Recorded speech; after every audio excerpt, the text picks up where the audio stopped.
I'm very pleased to be here today, very excited. This is our third academic coaching workshop through the CBME office, but our first via Zoom. And so it's definitely an exciting time for all of us who are going to be leading some discussions today. I'm Irene Vasilis, like I said, pediatric endocrinologist, program director, and the chair of the Faculty Development Committee for CBME. And today we're going to be talking a little bit about the role of the academic coach. And I'd like to introduce to you on the next slide the team that has been involved with the development of this great workshop. There's Lisa Kalisa from the CBME office, Mike Parrish from anesthesia, Naveen Sidhu from PICU, Heather Whittingham from CCU, Ranish Gupta from PICU, Mary Zakos from pediatric GI, and Blake Yaraskevich from neurosurgery. And it was a great team effort, and these are going to be your facilitators for today.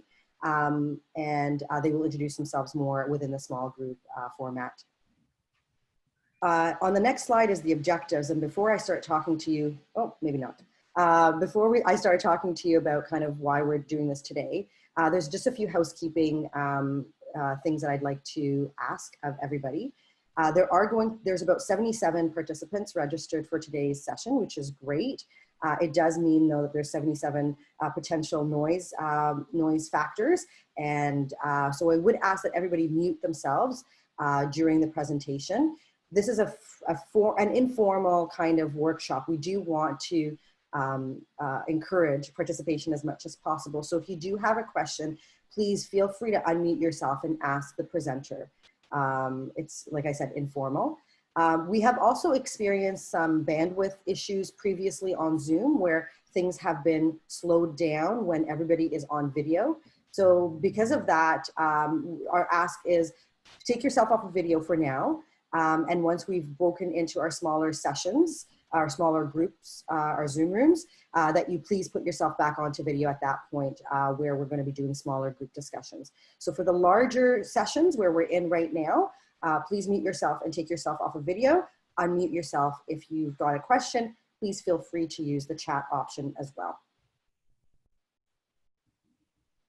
So, I mean, to start with, this whole concept of academic coaching, it's something that's definitely come to the forefront of the literature and definitely discussions in the recent few years. But it's not a concept that's new. And I mean, even in 2011, Atul Gawande, who's a well-known surgeon and a great author, has asked, you know, top athletes and singers have coaches. Should you as a physician have a coach, or should you as a physician in training have a coach? And so with that thought, I kind of say, well, I think a lot of us around the table today probably think so, either that or you've been asked or told that you need to be a coach. So let's talk a little bit about that.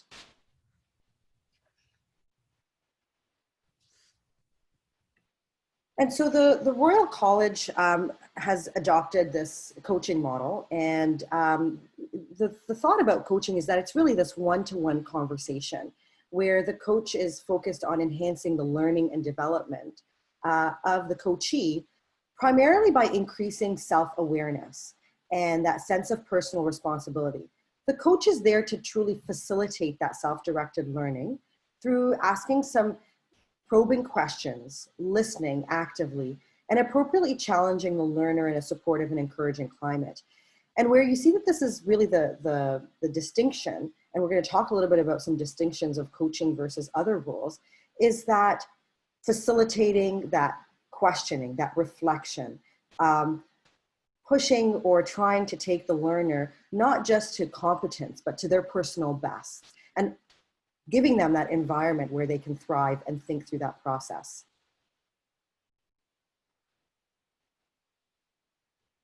And so we all wear multiple hats every day, whether we're learners or faculty and staff, clinicians, educators, or researchers.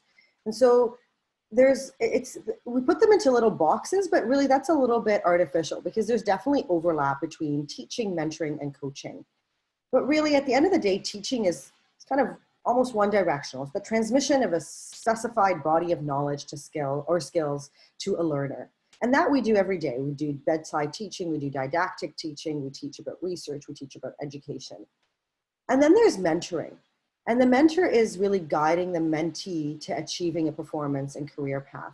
It tends to rely on perhaps some lived experiences of the mentor and telling or advising the mentee what they think would be best for them. And then there's coaching. And coaching is really a lot of conversation, bi-directional, a lot of discussion, where the coach is really just facilitating that reflection from the learner about where they're at and where they'd like to go to, and helping them set those goals for getting there and holding them accountable for it. Whereas with mentoring, it might be a conversation with maybe not much of a timeline for achieving the discussion points or being held to those discussion points. Coaching is very much about where are we going to get to? How are we going to get there? How are we going to know we're going to get there? And we're going to circle back to this at the next meeting. For coaching to happen and for this whole new mindset, I guess, of medical education, it's really important to understand the growth mindset of yourself as coaches as well as the learner that you're coaching. And so it's really looking at shifting that mindset from a fixed mindset where there's the belief that there's an achievement, a level of achievement that's predetermined, and that regardless of what effort you will do or the learner will do, that it's not going to create or promote any greater achievement. Where there's this desire to prove something or avoid looking dumb or unintelligent. Where the learner is always asking, will I succeed or fail? Will I look smart or not? And really tries to avoid constructive criticism. That growth mindset that we're trying to get all the learners to through this coaching is really the belief that there is a potential for individual growth and improvement, that it doesn't get capped. And it doesn't get capped at competence. It's really towards excellence that we're driving. That the learner wants to learn and looks for opportunities and challenges to really challenge the current status of their learning. And that we as coaches are promoting that. And we're promoting them looking at these opportunities for direct observation as opportunities to challenge themselves and to grow. And really getting them to believe that growth and learning requires effort and time. And that's what coaching is all about. It's about this longitudinal effort and time, and helping them learn from feedback and using it to practically improve.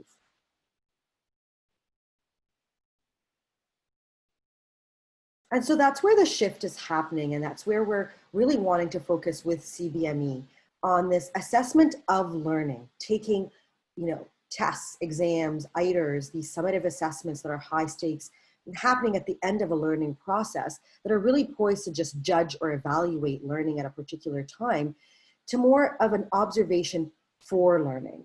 So taking opportunities, multiple opportunities daily to observe, to give formative assessments that are low stakes in a safe environment, to take these opportunities and embed them in the learning process, make them frequent and ongoing so that they're part of the culture, really for the goal of monitoring learning and progress rather than judging, and providing immediate, timely, and formative feedback that can then help the learner improve themselves and create that feedback loop.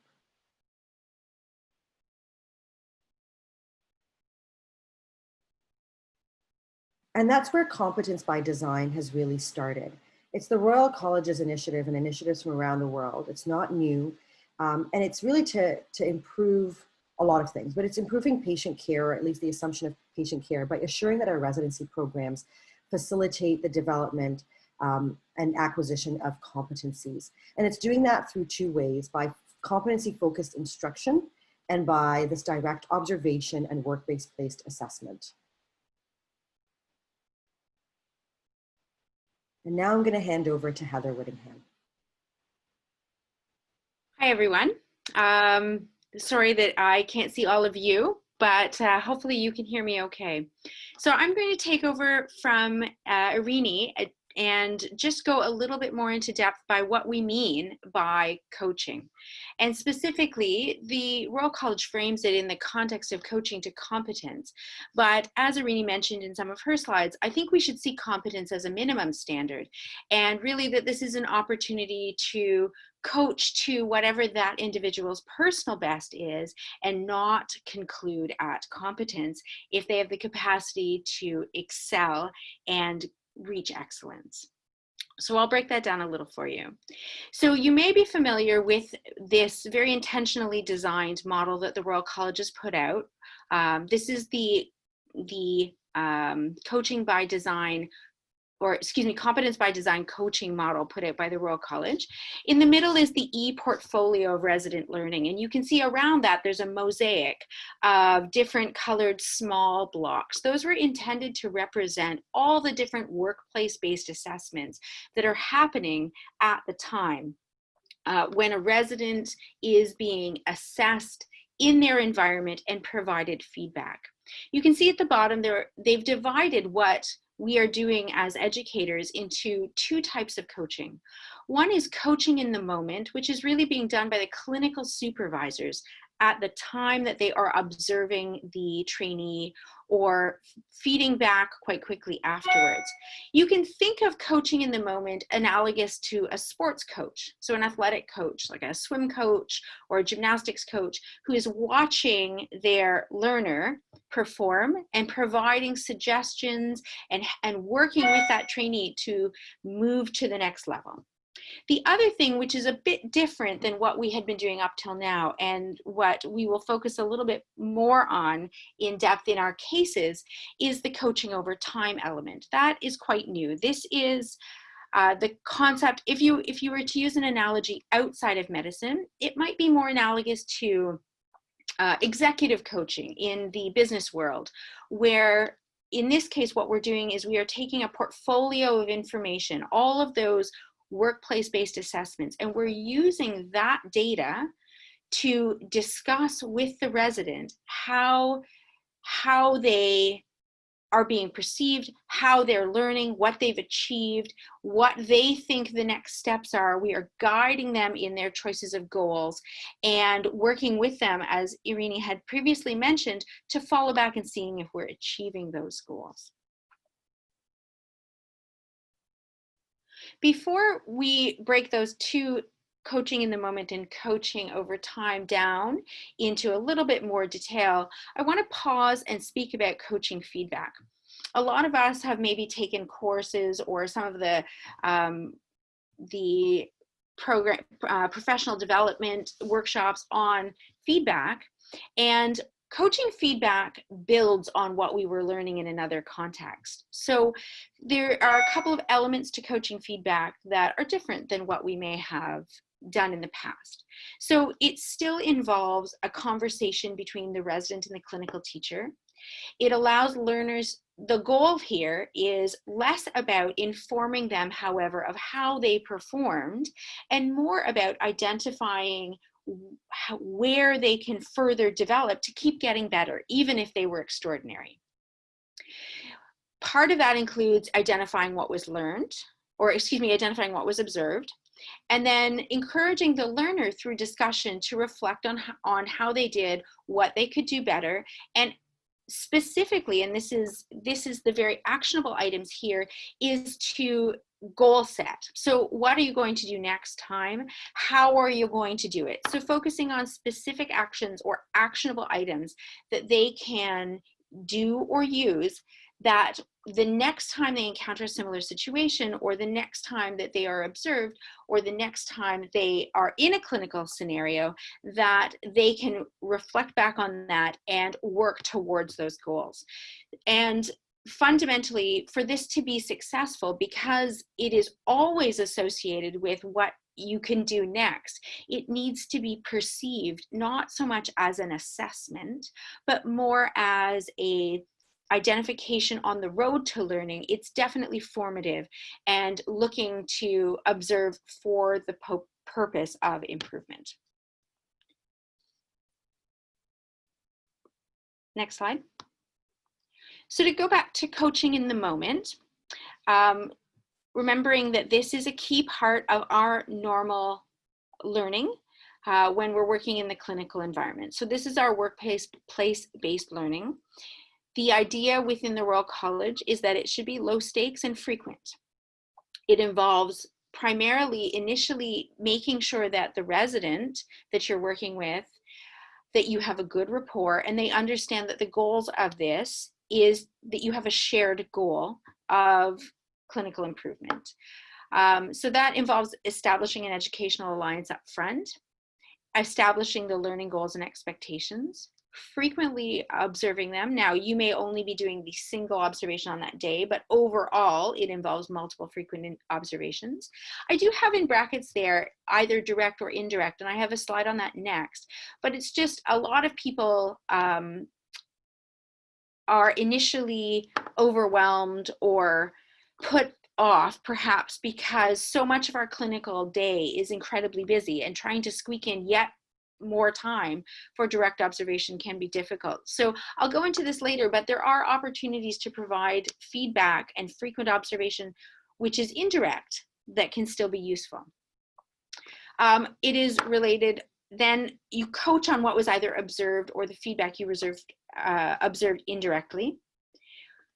Collaboratively, you work on suggestions for improvement and develop an action plan going forward.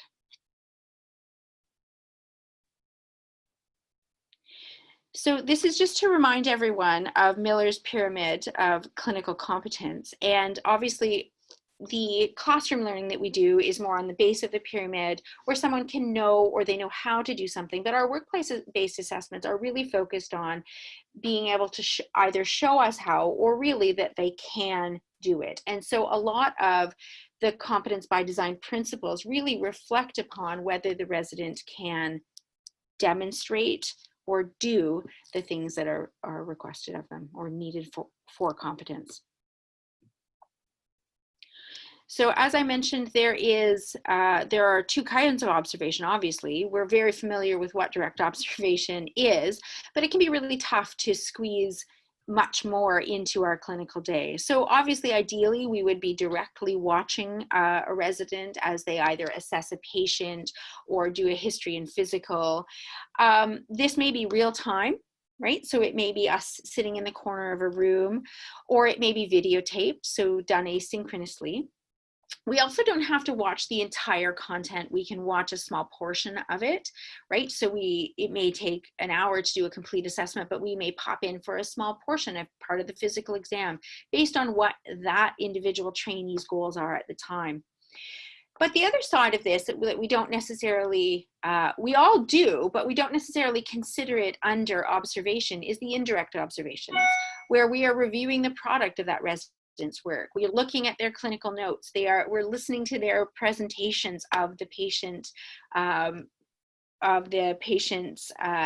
clinical history, for example. They might write a written reflection. There are also observations from secondary sources. So you may have bedside staff come and compliment or provide feedback one way or the other on your trainees. That is an observation from a secondary source that you can use as part of indirect observation. You may also use a formal 360. So that is another way that you could get observations from secondary sources. So the best thing that we can do is obviously use as much direct observation as possible, incorporate indirect observation and feedback as well, and then use that data to then cycle back to the trainee and use that data, even in the coaching at the moment time, to help them identify what future directions they'd like to take.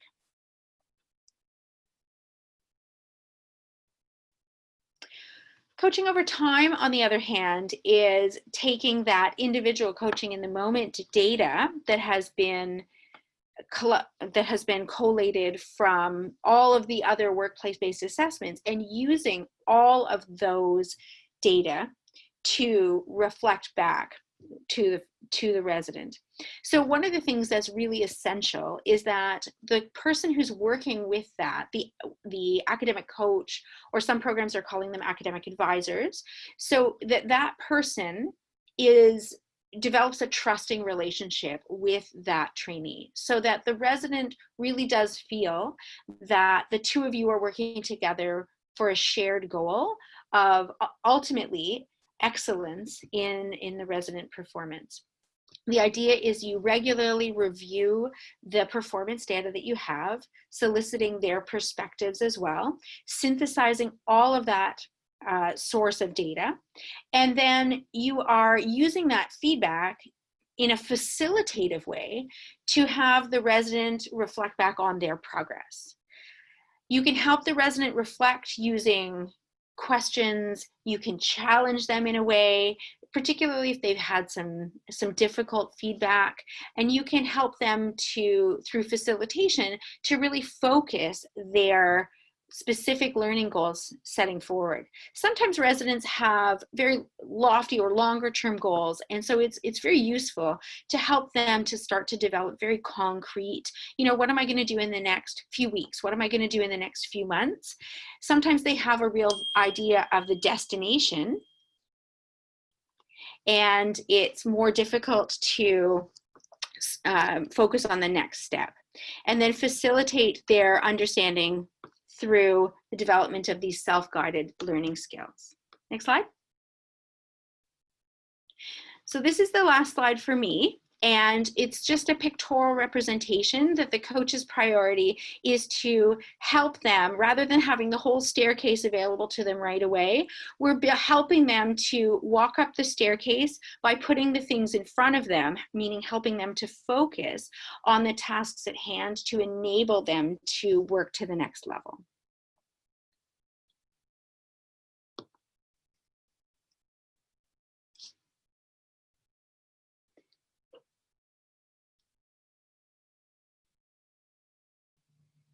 So here I think I'm handing over to Blake to discuss our cases. Yeah, sure. Thanks, Heather. So just to go on, we're going to do the breakout in just a couple minutes, but for the sake of people who may not have had opportunity to review all the documents that were sent, you should have them in your email to be able to look up. But I'm just going to briefly go over some of the documents so that we're all starting from the same area, and then we'll have those breakout rooms for discussion. So if I can, I'm going to try and share a screen here. Okay. All right, so here's some of the documents. So first you should be seeing here, our first case is Alex Liu, and she's an internal medicine resident who's PGY1. And just to familiarize people a little bit with the dashboard. So this is an example of of the MedSys dashboard, and it contains a bit of information here for us, specifically what stage we're in the residence in terms of their, right now this residence in Foundation of Discipline, the progress in that stage, and then it has all the different EPAs listed and the milestones that need to be achieved for each of the EPAs. It also has a breakdown of the entrustment scale here. So, I had to talk them through it. I needed to prompt, I need to be there just in case, or I didn't need to be there. So I hope most people are familiar with this or soon to be familiar with it.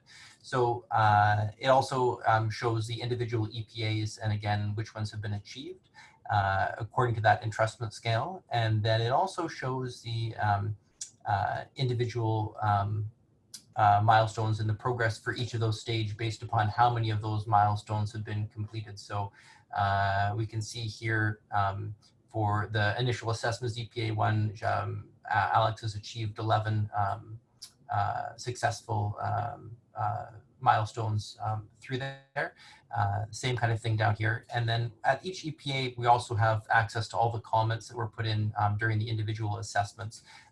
So here we can see that they feel they're competent and no kind of flags are identified there. So each of the EPAs here, as I said, are broken down. So EPA number 2 we see for Alex is not yet completed. And most of that is because we're missing some milestones. Now, what we don't have on this, which we'll normally see in MedSys, is we can actually go into each individual EPA and show each evaluation. And then it also shows us what is missing so that they're not, it also shows us what's missing in order to meet that individual EPA. Okay, so sometimes they need more achievements of a milestone to catch up with that. So I'm just going to, just kind of in the sake of time, because I think we want to all get to the breakout rooms, I'm just going to show a couple of things here. At the bottom also, there's the ITERs, so there's summaries of each ITERs for the residents that are available. So this is really that coaching over time role, and getting all the information that's been collected and collated through MedSys to allow us to know how the resident's doing from multiple scenarios and perspectives. So here, the specific one for Alex Liu here in her case, you can see that she's achieved most EPAs with sufficient completion of the required milestones. EPAs 2, 5, and 7 still need some work, and specifically for number 7, she hasn't achieved. Sorry, I'm scrolling through here quickly. She hasn't achieved any or attempted any of these milestones yet for this EPA, which is her personal learning needs. But from the rest, we can see she's doing well. I'm just going to move on to the 2 other documents we have for her quickly. One is the coach report, and this is what most programs are submitting to the Competence Committee to really distill some of the information that we have from MedSys. And so here's the overall assessment, looking at each individual EPA of that current stage. And then, as I said, some of these you need more observations. And again, we can't see that, but in MedSys, you're able to dive down and drill down into each individual milestone to see what might be missing. So there's also here a summary of ITERs, and as you can see here, I didn't go through the individual ITERs, but overall, all her rotations actually have been going fairly well, with not a lot of major issues identified, and she's been progressing as expected for most things. Also, we look at other things like medical knowledge exams. So again, trying to get some objective and subjective evaluations present, including getting those comments from individual ITERs.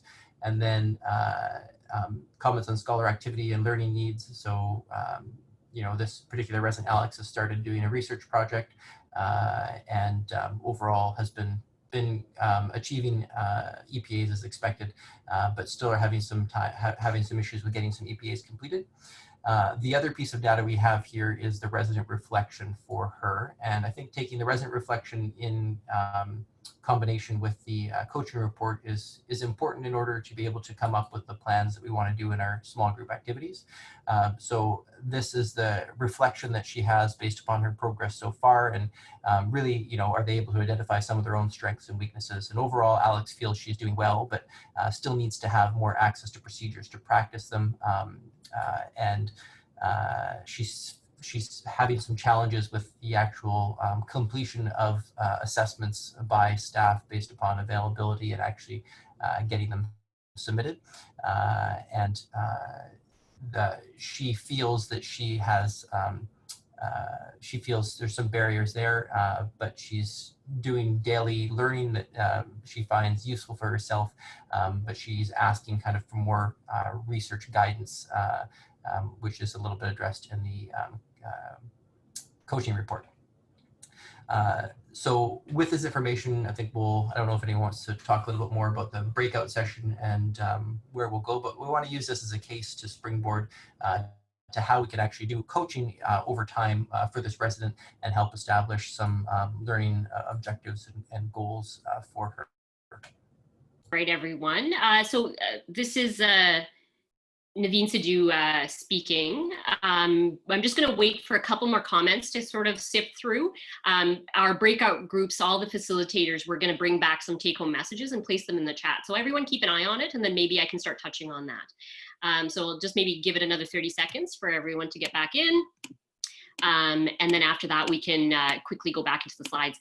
In the meantime, Allison, do you want to go back to sharing the presentation? And then I can go ahead and start my part of it. Thank you so much. All right, so while we're coming back, let's just go ahead and read some of these comments. So Rini's group was mentioning that their take-home points were encouraging multiple attempts before asking for EPA observation and completions. The Competence Committee should look for systemic barriers to achievement of EPAs, encourage a culture of multiple low-stakes assessments. I think that's the most important thing. Like that's the whole purpose of the work-based assessments that we talk about, is multiple exposures, and it's okay that you do a bunch before you know, asking for a specific EPA observation and completion. Another way of doing it is being okay with getting 1s and 2s and going through that process. But the important thing is just do as many exposures as possible. And that systemic piece is really, really important. Part of the coach's job is to advocate for the trainees. We talked a lot about that in our session, was that there are often barriers in terms of getting faculty to complete EPAs, not letting them expire, and really focusing on some of those systems issues. So really important to highlight that. And we also saw that in our group. What we talked about in our group was was that it's just a really difficult task to summarize and synthesize data. Well, you know, I find that the MedSys sort of worksheet is just overwhelming, and it's an overwhelming amount of information. And it takes a long time to really sift through it, synthesize it, develop themes that can then be taken back to a trainee for them to discuss. So that is challenging and something to keep in mind when you're thinking about how much time to allocate for an academic coach to do their job successfully. Ronish's group said that it was important for coaches to look for areas of improvement and growth, even in residents that appear to be doing well. I think that's a really important piece that was touched on by Irene and Heather. Was we're not coaching to competence, we're really trying to aim for coaching to excellence, and trying to get our trainees to get to their own specific level of capability and achieving their own potential. So once again, it's not just about those check marks of, okay, well, they got this many EPAs. It really is seeing what are they specifically capable of, and how do we continue to coach them even if they do meet all those check marks. Mary's group said encourage observation in areas where resident is less comfortable to identify areas for true growth. And that's the other piece of what the coach will be doing is looking at themes. You know, what EPAs aren't completed? Maybe there's a reason, maybe they're anxious about that specific area. And really oftentimes we all tend to err to the side of the thing that we're most comfortable with. So how do we encourage trainees to leave their comfort zones and really, you know, work on those things? And part of it is having an appreciation for what their comfort zones are and what they're afraid of. And then Mike had to say that flexibility of competence committee to make decisions based on quality of data. That is also very important, is that, you know, at the end of the day, the specific EPAs and all of that are general guidelines, but the competence committee is the gold standard when it comes to making those decisions. So a really important part. Just going to spend just a couple more seconds before we move on in the interest of time. Basically, Heather's group said we discussed what to report and how to handle sensitive content. We discussed finding a balance between the EPA and milestone numbers and the narrative surrounding them, and how to use that data to help the competence committee. We also reflected on how the academic coaching role may also include helping residents balance wellness and coaching towards supports that influence academic performance outside of just academics. And I think that's an important piece, and something we'll likely be discussing as well is that context. Like, where does the performance fit in? There's the medical expert piece, but, you know, there's a lot of other factors that can be influencing a trainee. So really being mindful of those things, including wellness, to get us to where we need to. Mary's group also said to try to emphasize the importance of reflection to help identify her learning goals and follow up at regular time points. I think that's a really critical piece. Once again, we're coaching as opposed to telling them what to do. So we may have ideas and you know, likely very insightful ideas as we have experience, but really it is important for them to be able to reflect and come to a lot of those conclusions. And we really have to help them with that reflection piece and guide them through that. Blake's group had said that they felt that there seemed to be a lot more data than we usually get to see for a resident. There was a good discussion regarding resident insight and the utility of the self-reflection as a basis for coaching. So kind of keeping with that theme, that importance of self-reflection is so important to have an idea of, you know, your own clinical insight in terms of how you're coming along. And yeah, it is a lot of data, but once again, it's those low stakes, multiple forms of data that can give you sort of that overall impression. So I think it was a really fruitful conversation. Maybe I'll just pause for one sec to see if anyone has any questions, and then I'll go ahead and move on with my set of slides.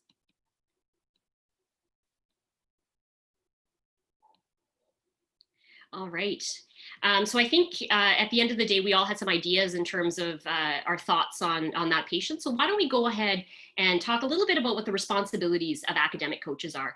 I think everyone may have received this document, which had 10 questions, you probably can't see it, but basically it's questions to ask yourselves in terms of what the responsibilities of an academic coach are. You know, in our group, at least, most people were already academic coaches or had that process in place. However, I do find that it is important for us to just sort of take a step back, reflect, see what's working, see what's not, and then share expertise with multiple groups. You know, I think that piece is important. So if we could just go on to the next slide, Allison, and I can, you know, kind of talk about some of those examples. So in the responsibilities of an academic coach, some of the questions that were used were, should there be prerequisite qualifications? How are academic coaches selected? Are they appointed? Is there a maximum number that the academic coach should coach? How long is the term? So lots of different ways. And I really do recommend each program sort of sit through and look at some of these questions to reflect on what you would like to do. So I thought what I could do is provide some examples of different ways that different programs have interpreted what it means. So for instance, one of the questions is how long is somebody the academic coach for a trainee? You can have the same coach for the duration of training versus different alternatives. So in critical care, which is the program that I'm program director for, what we ended up opting to do was having one academic coach for all trainees for their first phase of training. I have the advantage of doing that. We have a small group of fellows.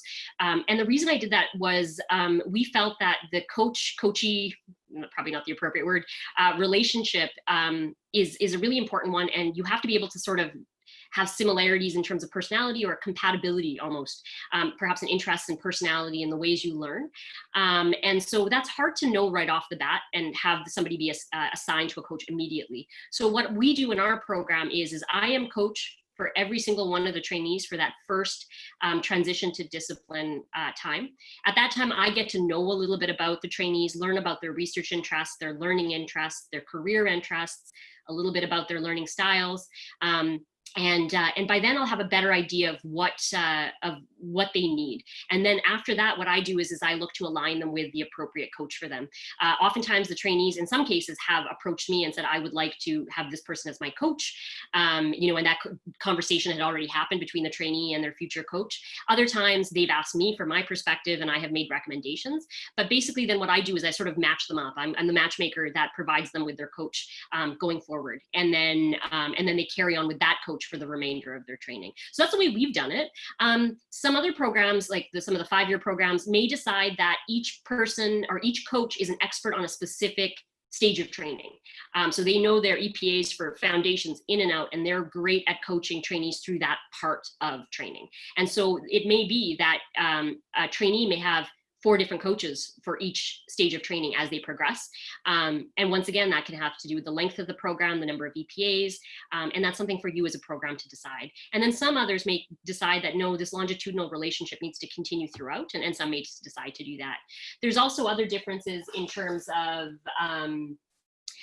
you know, what you call the role of the coach. There, you can call it an academic coach, you can call it an academic advisor. In peds anesthesia, Mike Parrish's group, they're actually referred to as academic advisors. And coaching is really thought of as a shared responsibility between all of the faculty members. And then the designation of the person who follows them through that longitudinal piece is the academic advisor. And that's perfectly legitimate as well. Once again, other things to think about are larger programs versus smaller programs. In larger programs, you may have more faculty, but then you also have more trainees. So there may be one academic coach for 3 to 4 trainees.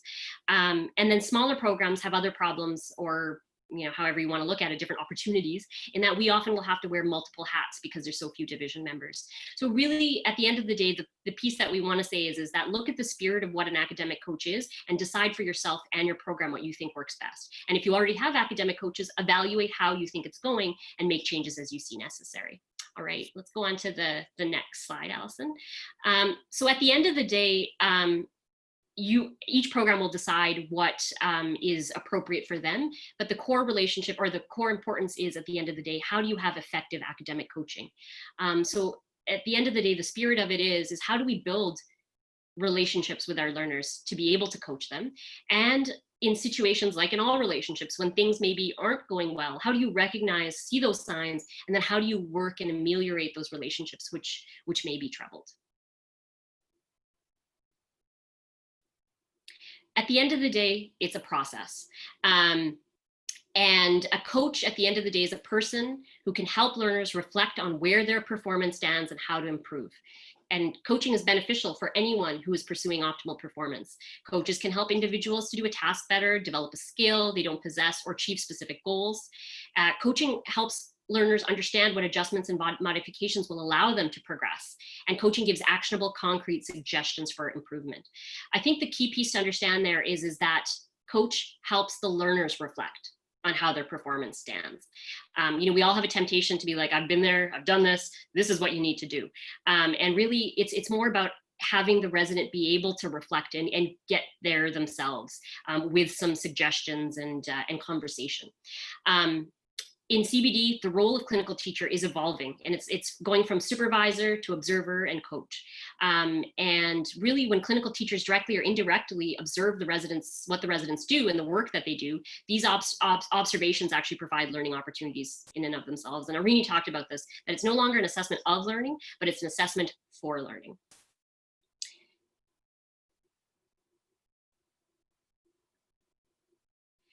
So a few brief comments on this process.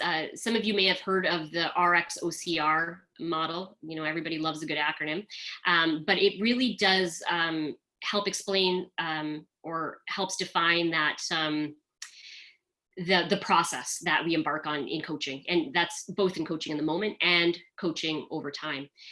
The key pieces are the first part, which is establishing an educational rapport between the resident and the clinician. That educational alliance, that partnership is really, really key to the progress that you make. It's very important to set expectations for a specific encounter. So that could be expectations for the meeting with the coach. It could be for the specific EPA that's being completed, but expectations are important. And then you observe the resident, either directly or indirectly. Then you coach them for the purpose of improvement of the work that they've done. And it's really, really important to record a summary of the encounter. So this is, like I said, the same for EPAs, but also really important for when you meet with your coaches one-on-one going forward.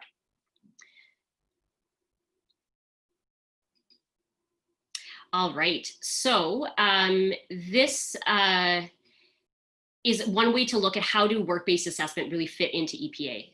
We know that coaching as a method of teaching and learning for competency progression. From the coaching standpoint, the purpose of work-based assessment, which occurs in the practice environment, must be understood as formative. In other words, for the purpose of informing learning, assessment for learning, not necessarily of learning. And the goal of the workplace assessment is to provide specific feedback to enable resident development. So if you see here, we have a set of expectations that are defined. We said that was really important. And those are our EPAs and milestones. Those are already defined. So we have an expectation of what needs to be accomplished. They then go forth into the workplace, into the practice environment, and start attaining multiple work-based assessments. So multiple observations, verbal feedback, and these all go into an e-portfolio. The coach is then working with them in terms of assessing everything in here and also developing coaching reports, resident reflections, or helping the trainees do that. And then that's what the competence committee uses then to make the decisions and inform the decisions with regard to stages. The documentation of the feedback and the coaching suggestions, which is kept in the e-portfolio, really at the end of the day is what the competence committee then uses. Remembering coaching is about learning and improving performance and not about assessment and judgment. And that's, I think, the key piece and the important piece of why I think CBD is successful. So we talked about the importance of that educational alliance. And really that's the core of the first piece of a successful coach relationship. So how do you build that educational alliance? And really, a lot of it does come down to what is the resident perception? Do they feel that the teacher is interested and engaged? Do they have a commitment to their learning and development? Is there a mutual understanding between the trainee and the coach of what the learner's goals are and how to achieve them? And how the resident's perception of being liked is. In a good relationship, you want to feel that both people are, rooting for each other, and that piece is also important. So, so really, we have to think about how can we demonstrate our interest and how we can demonstrate our commitment to that professional development, and how can we genuinely like all residents that we're working with. And so that's where we talk about how to build those educational alliances. So it's really important to invest time in knowing your resident's story. Learning a little bit about their past experiences, life situations, interests, their goals, because then you can put that into context with how their EPA's achievement and all the others are coming along. So that piece is really important for building that relationship. It's also really important for you to be able to provide some clarity about your role, your expectations, and really your hopes for that relationship. And then, you know, some people talk about this AAA, which is be available, be affable, and be accessible. And doing those three will help you build that and foster that relationship that you need with your trainees.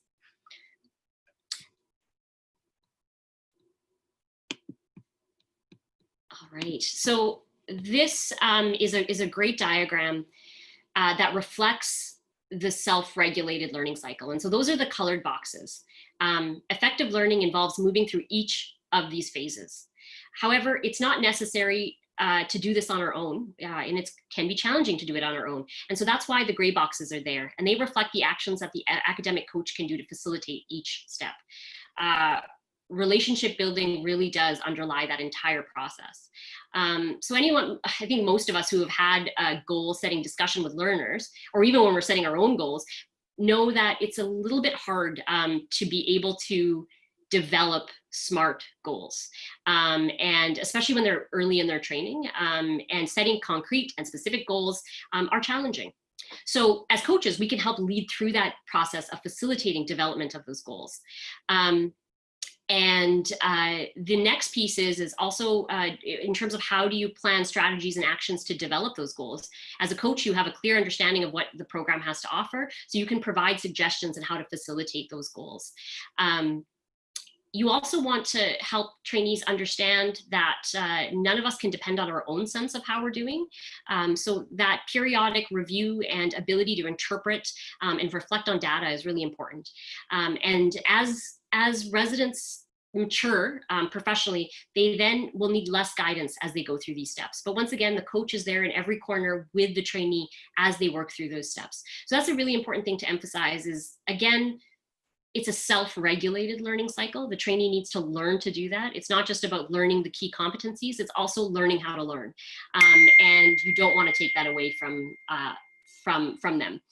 So that, you know, I would say, you know, a key take-home message that the trainee can then use, or sorry, the coach can then facilitate them through that process. And it does get easier. The more you do it, the more you go down the cycle, the better the trainees get with this. All right, so with that, I think I'll be handing it over. Perfect. Good morning, everyone.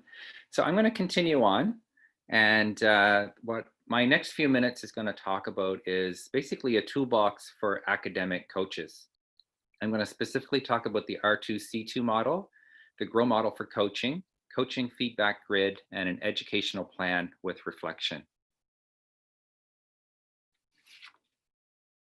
The R2C2 model is an evidence-based reflective model for providing assessment feedback.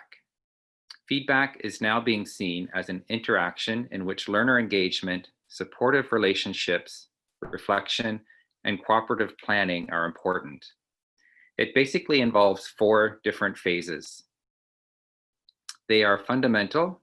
The first one is relationship building and developing rapport. Naveen had talked about this earlier, and it's extremely important to know your learner and be able to establish rapport. The second stage is exploring the reactions to the feedback. So you could ask your resident, what were your initial reactions? Were there any surprises? The third is exploring understanding of the feedback content. So anything you were unclear about? Did you recognize a pattern? And fourthly, coaching for performance change. What action might you take next time? And this speaks to the growth mindset model, which we spoke about earlier this morning. This provides a strategy for facilitating feedback conversations that promote engagement with performance data and enabling coaching for improvement. Residents can identify performance gaps, set learning and improvement objectives, develop and implement realistic plans to address these objectives, and allows them to assess the plan themselves. The R2C2 model works for both formal and informal feedback sessions. It differs from the traditional approach of giving feedback, which is typically unilateral or unidirectional and top-down delivery. It emphasizes the goal of really being able to help the learner to change and improve, and engages the learner in a reflective conversation about the feedback and how he or she can improve. Obviously, it needs a very supportive and psychologically safe environment, which is extremely important. The limitations, however, as we all know as clinicians, is that it does require a fair bit of time to commit for feedback instead of a brief feedback conversation that you may have. If you invest the time, it is definitely well worth it. Next slide.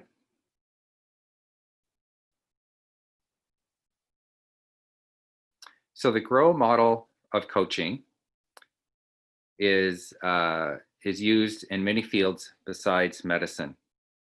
It is a useful acronym to guide a coaching conversation. It focuses on the resident and the resident's ideas, although the coach may have other supplemental information as well. The G stands for goal and asks for goals. So you can ask your resident, what would you like to achieve? The R stands for reality and discuss the current present reality of the situation. And you could ask the resident, what has worked in the past and what didn't work in the past? O stands for options, to identify and assess various options that you may have moving forward. W stands for way forward, and definitely it's important to assist the learner in developing and determining what the next steps would be in terms of developing an action plan.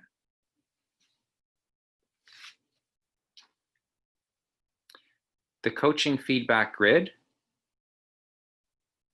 it is gives structure for effective feedback.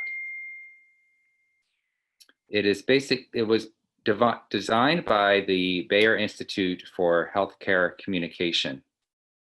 It starts with the learner's self-assessment and encourages problem solving. So you could ask your resident, how do you think you did? It should be based on outcomes that the learner is able to achieve. It is important to be descriptive to avoid making judgments or assumptions. Descriptions can be specific or should be described only what you've seen and heard, and describe behaviors and not personality traits. On this slide, you can see that you can balance feedback by commenting on what the learner should either continue to do, which is aspects of performance that are effective, what the learner should start to do more of, which are practices the learner knows how to do and should start to do more often, what the learner should consider to do, which is a doable challenge that encourages growth, and also what the learner should stop doing, which are practices that are not helpful and could be harmful. It's important to share information rather than give advice to the learner. What I've generally found to be effective is a nice phrase to start out the conversation. I'd recommend that we limit the number of points in this conversation to 1 or 2. Give feedback only to something that can be changed. Make feedback well-timed and placed. Check out interpretations of feedback in terms of, can you tell me what you'll take away from our conversation? And then develop an action plan based on mutual goals.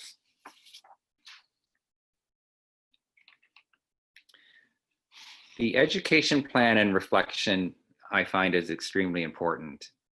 It is intended to give a guide for residents to set their individual plan together with their academic coach. This can be used to reflect on multiple sources of feedback to date, and it can be used for coaching over time. It is best to determine 2 or 3 specific goals over a certain time period, which the resident would like to achieve. The resident and coach can establish what the learning objectives are, what the trigger or stimulation is for learning, what the timeline is for completion, what resources will be required, what they will need to do to achieve this goal, what are some potential barriers, and how will the outcome be measured for success. Once devised, this tool can be revisited with subsequent meetings of the coach and the learner to determine how successful things have been. And they may actually use this as a stepping stone to set further goals in the future.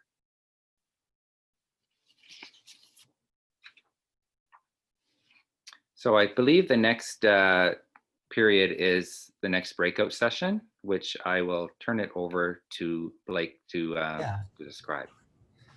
Thanks, Mike. So next is another breakout where we'll go back into our small groups again, the same small groups as last time, to have a bit of a different discussion.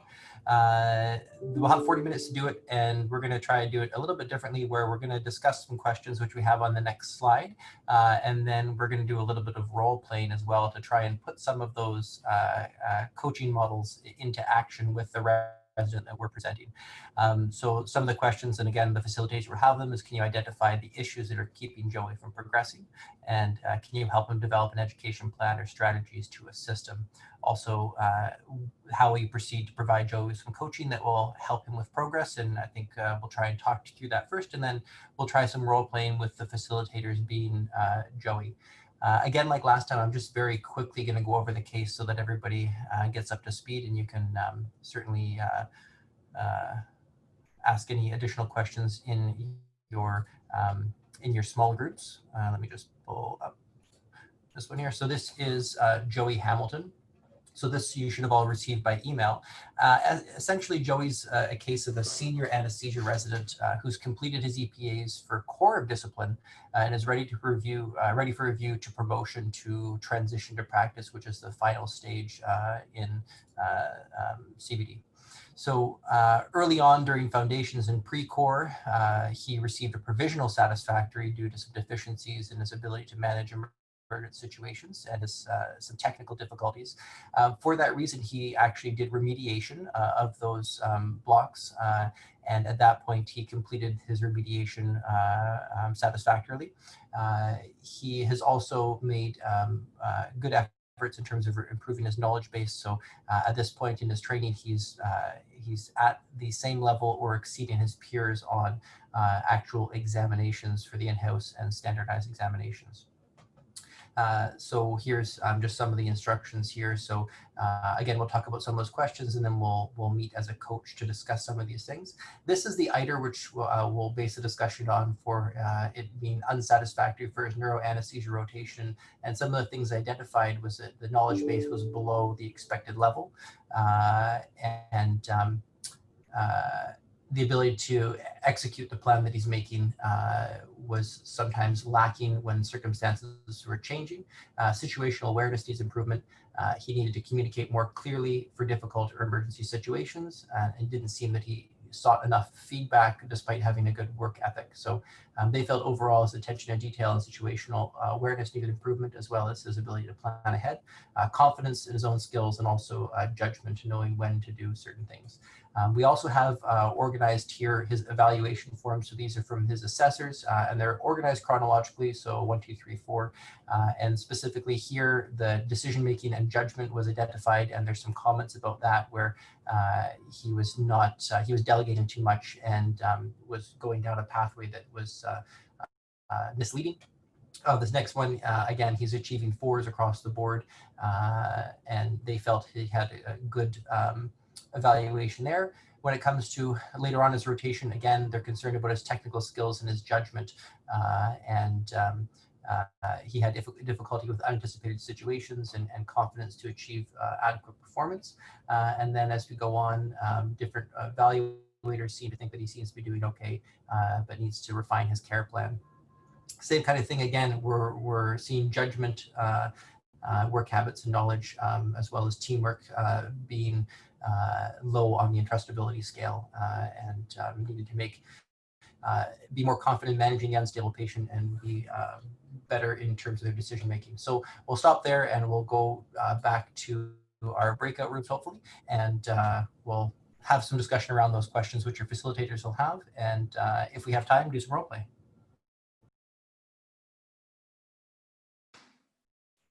Okay, everyone, welcome back to the large group. I think we certainly were feeling like we were rushing through that case, even in the 30 to 40 minutes we had to discuss it. So hopefully the other groups had a chance to try to figure out how they can help Joey and to practice some role play with Joey. I'll just take a minute to read some comments from some takeaways from the different groups. So Irini's group thought that coaching certainly takes time and patience, and that a follow-up meeting may be needed, and that's okay. Also maybe knowing your limits as a coach and asking for help beyond that. You know, you're not meant to be psychologists, and you know, at the end of the day, you know, there are limits to what you might be able to do, and to know that that's okay, and that's not your job to fix and solve every problem, but you know, at least doing what you can to help. From Naveen's group, they said the importance of curiosity. So you know, curiosity, I think, to me is another way of saying approaching a problem or a situation in a non-judgmental way. So you're remaining curious. You are trying to think what, why, how, what, when, as opposed to, you know, arriving at the situation already with a preconceived idea or plan of action. So being interested, being engaged, asking questions, that certainly came up in our group. Is, you know, everybody wanted to just know more and more than just what the data was saying, and more about what Joey and why. Some people thought that was fun, and got one from Mary's group here. More time, more meetings, circling back to help create time for additional reflection, allowing Joey to develop ideas and an educational plan. So, you know, I think we're already seeing a theme, and probably with what you've experienced in your groups, is this can be quite a time-intensive job. And, you know, the time might be necessary just to go through the issues that exist and trying to work with the learner to come up with educational plans. But we haven't even talked about the time taken to establish that trusting relationship to be able to do this. So overall, there is going to be a fair bit of time investment between the coach and learner. And so that might go into that idea of, well, how many learners should a coach have? Should it only be one, or should it only be a couple, to make sure that the time is spent appropriately? We've got a few other comments here, and we don't have too many slides after this, so and I think this is part of the interesting part of the discussion, so I'm gonna spend a few more minutes on this. So we identified, group 3 identified several options for Joey, including alternate training location, another block, simulation training to work on crisis resource management, perhaps having a single supportive preceptor. They reflected on the importance of a supportive environment, and, you know, how it can be hard working in, you know, certain stressful environments, and, you know, sort of validating that a lot of people need support in these contexts. And also had a long discussion about what if the supervisor was part of the problem. So yeah, so some thoughts here about, where to go with this. And at the end of the day, even if we do identify the issues, we still need to try and help the resident come up with a plan to move forward and improve their performance. And at the end of the day, be successful and meet their goals, which is to be a practicing, or at least get into transition to practice for anesthesia. From Mike's group, importance of identifying underlying concerns. I think we've brought that up a little bit. And another one, exploring to help Joey in, what happened in past and difficult rotations. I think that was one thing that was, you had less access to than you might have as a coach for Joey, is hopefully as a coach, you'll have some previous background about how previous rotations and assessments and whether things like anxiety or high stress situations have been an issue, and sort of how those were dealt with in the past.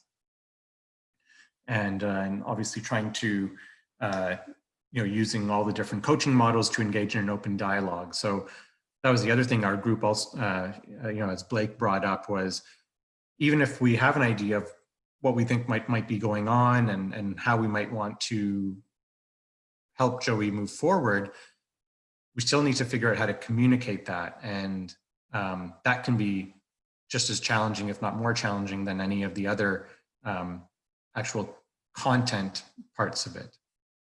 So lots of interesting pieces with this case. And I think this is probably not an uncommon situation or a style of issue that a coach might deal with. Great. So I'll just pause here. Are there any thoughts or comments from any of the other group facilitators or anybody else on that they'd like to add before we move forward? Ronish, it's Naveen. I had one comment that kind of came up in our group, and I thought maybe worthwhile to bring to the larger group.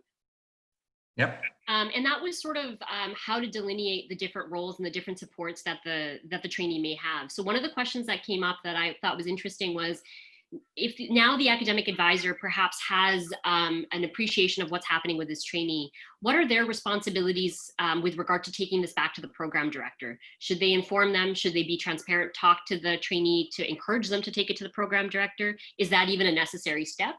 So that piece of the puzzle, because there are a lot of different people that are sort of involved with the training of this trainee, and at the end of the day, the program director, is the overarching person. So how does that communication between the academic advisor and program director happen? More just a question for everyone. Yeah, I think that's a good question, and I think that's something that I know has come up even in our program in ICU, and I think it.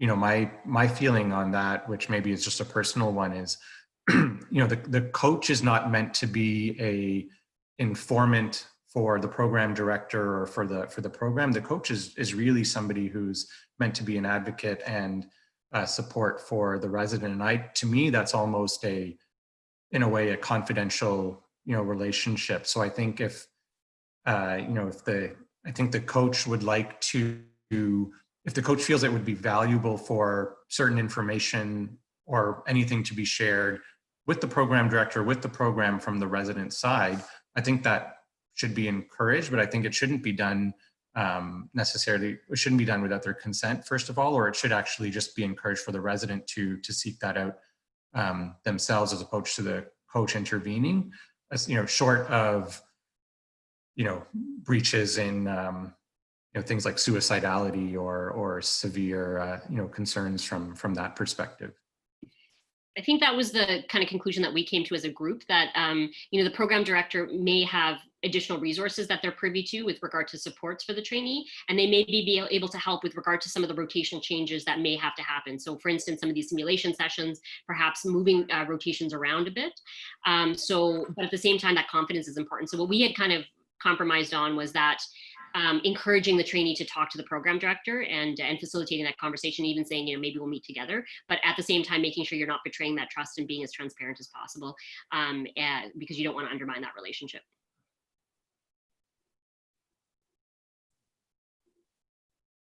Yeah, we've got a few other comments coming through. So Desi says that the academic coach has a responsibility to move the resident successfully through the program, not a counselor or a mentor. Those responsibilities fall elsewhere. Yeah, absolutely. So as we've been saying all along that, coaching is really to develop those skills to be able to, perform and ideally perform at least competently and independently. And yeah, so we've got other people who think that asking permission to disclose to the PD. So I think it's just really trying to facilitate the, what you think needs to happen in order for that resident to progress with their skills. All right. Other thing that I would just add on here is the idea that maybe the coach is not best poised to coach for every aspect of training, and perhaps can be seen as more of like the head coach. And that if there's some specific skill sets that need to be developed, whether it's communication skill sets, and that requires some coaching, that the academic coach, and I wonder what people think about it, would be the kind of the head coach that goes and engages or hires on extra coaches for that specific skill set or that specific competency, and kind of oversees how that goes, and then and kind of, coaches generally, but then is able to delegate smaller specific coaching tasks to people who may have the skill set for it. I wonder what people think of that. It's kind of like a sports analogy.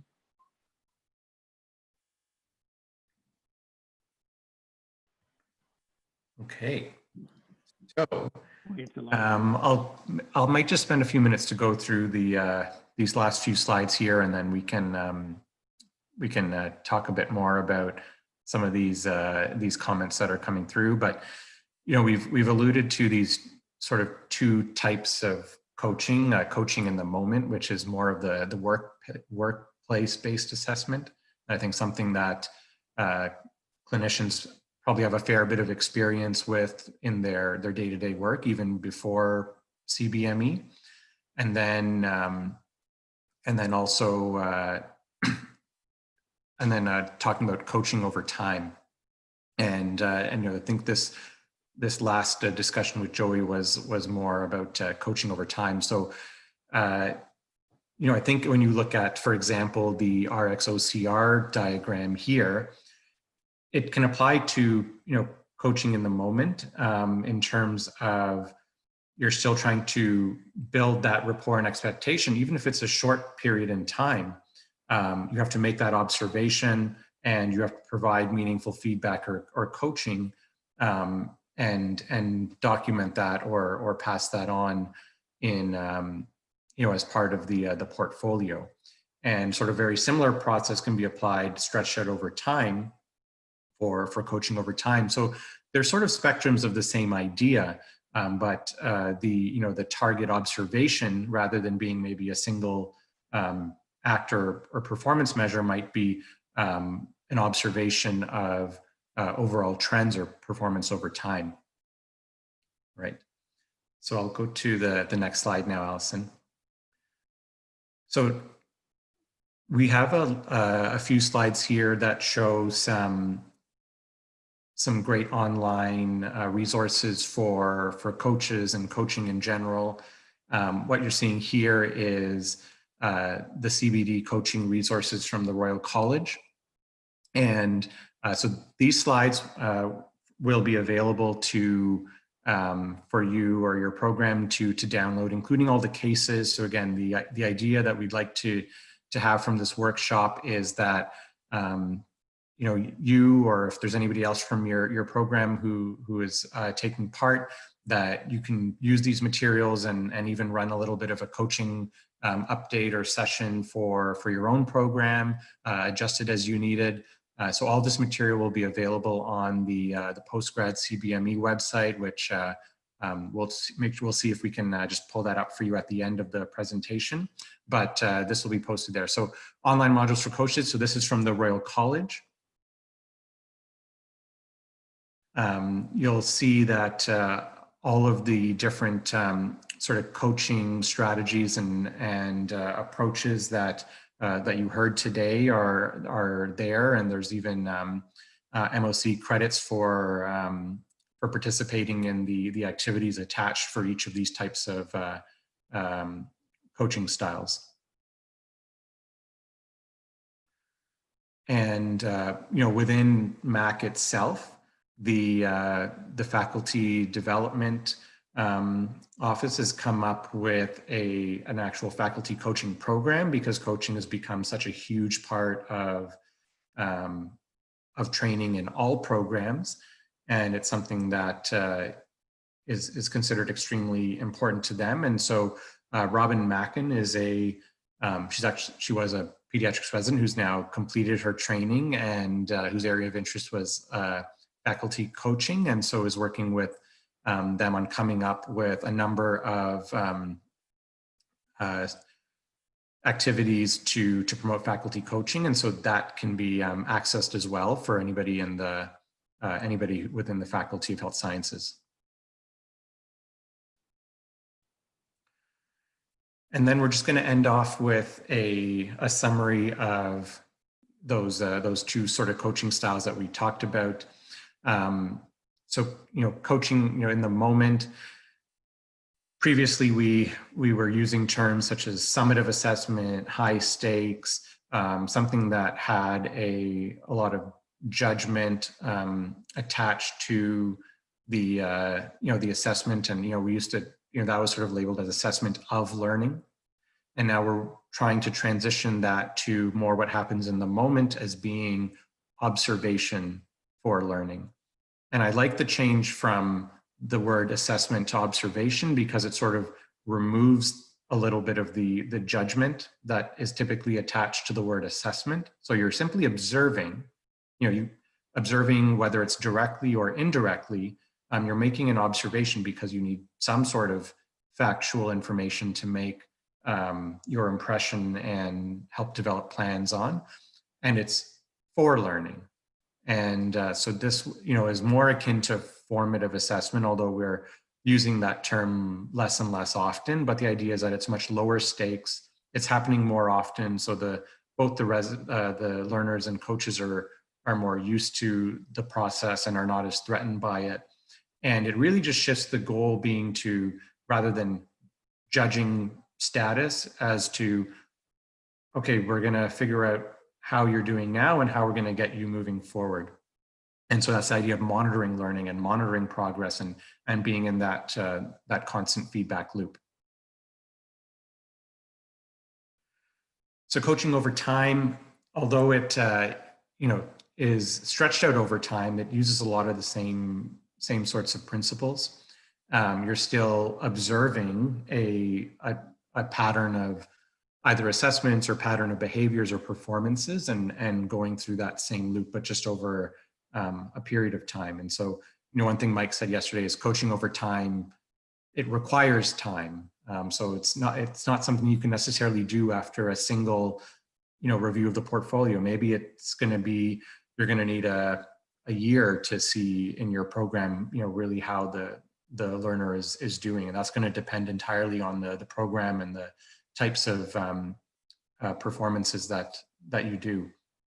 So the slide that we have here is showing that part of coaching over time is really building and establishing that educational alliance, because that's where the communication and the trust, when it actually comes to working with the learner to help them grow and help them develop, is really going to be based on a good educational alliance. And at each meeting, even if things are going well, even if they're doing great, you want to reinforce that educational alliance, that there is trust, that you have shared goals, that you are invested in their success.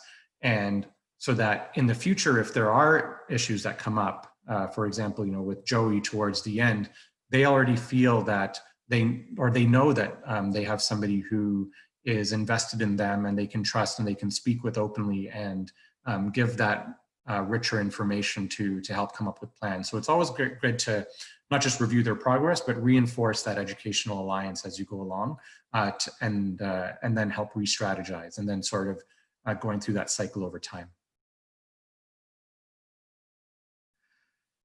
And so the similarities and differences in the moment, really we're trying to coach to, whether we say competence, excellence, whatever the goal is for the learner and the coach together. Differences, might be that, in the moment you're doing sort of these low state, we call them observations, but they are intended to, figure out where the resident is at and to provide them that feedback. But then over time, it's less about assessment of them, but being that supportive person to ensure that they are in a process which is going to develop the skills that they need to move forward. And it's more of that longitudinal support. And so we have a few other references which will be available. And I think there was, so that's the link to the main CBME postgrad page. I don't know if, Allison, are you able to pull it up just in case people haven't seen it? So, for those who are just kind of getting into CBME in their programs, or even if you've already been in CBME, postgrad has a nice collection of CBME resources. This is what the main page looks like. Highly encourage everybody, no matter where you are, to sort of have a browse around just so you can see all the McMaster faculty specific postgrad resources. But this is presumably where the slides from this talk will be posted under the resource tab. You'll find a number of other guides and links and templates found there, as well as archives and any other updates to CBME. And also helpful for me is also some contacts of different people involved in CBME at McMaster. So if you have questions about MedSys or about how to deal with a certain issue in your program, or maybe some help with the program around a coaching workshop or anything, then you've got a number of people here who can help you with that. All right, so I apologize, I wasn't able to keep up with everything going on in the chat there on the side, but I might see if any of my co-facilitators want to bring up any interesting thoughts or comments that they want to share with the group.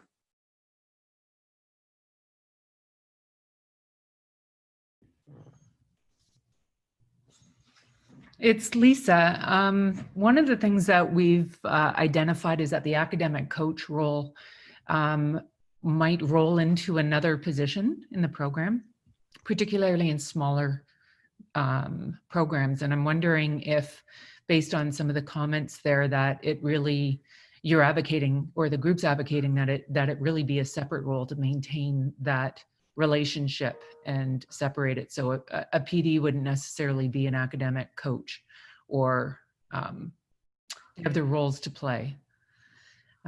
Just one thing to consider as we work with programs. I think that's a really interesting point. And the other is around, maybe particularly with Joey, the concept of that an enhanced educational plan, and maybe some of the intervention is not punitive. It can be presented as very supportive of of recognizing where the trainee is on their competence journey, and that we're getting them and keeping them on track. And that's part of a growth mindset that some of this new model of assessment for learning is trying to expose. Yeah, absolutely. And I think, a program that may only have 1 or 2 learners is, with perhaps 5 or 6 faculty members, might be or will be very different than, a program with 50 learners and 80 faculty. It's very true. It's very interesting to see how CBD looks so different for all of us, but still has some common themes. Romish, the other thing I'm noticing as we look through the comments, I think is the exciting part of CBD, that it could be really innovative. One of the things that James had brought up was, could there be specialist coaches for specific skills that you could kind of refer out to? For instance, if it's a communication problem, maybe there's a specific person that they can touch base with, and that coach could help facilitate hooking them up with, X, Y, and Z. my thought on that was also that, you know, I think it's important to think outside the box. You know, we have a thought that we need to maintain within a specific specialty, within critical care or whatever it may be, but maybe knowing that a lot of those skills are transferable, and perhaps reaching out to resources that aren't necessarily in your division or department, especially for the smaller programs, for some of those specialty skills as a potential. There's also lots of sports analogies going on in the background. Yeah, and I think, you know, aside from perhaps even just finding expertise outside of your own program, you know, in some ways, maybe the resident and or the coach might even feel a bit more comfortable, you know, working on what they need to work on with people who are not their direct supervisors in the clinical sphere. You know, it kind of might give them that little bit of arm's length distance between, you know, people supporting them and working on issues as well.